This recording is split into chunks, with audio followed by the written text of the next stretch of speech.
In order to fix the battery not charging all the way up to 100% on the Samsung Galaxy A57, first of all, we need to open settings. Over here in settings, you want to scroll down just a little bit and proceed to battery settings.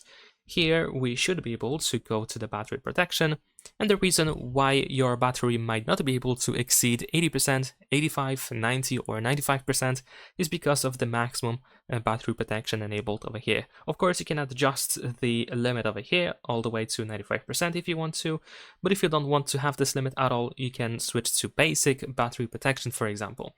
Now, even if you have basic battery protection, in addition to that, if you have sleep time protection enabled, then in that case, let me actually go through this.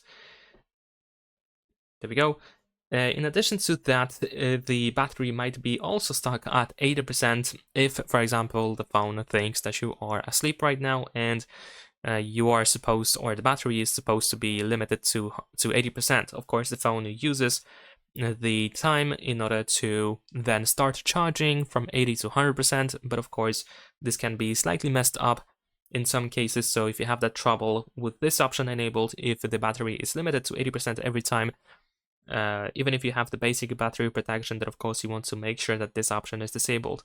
And that is pretty much it. Leave a like and subscribe.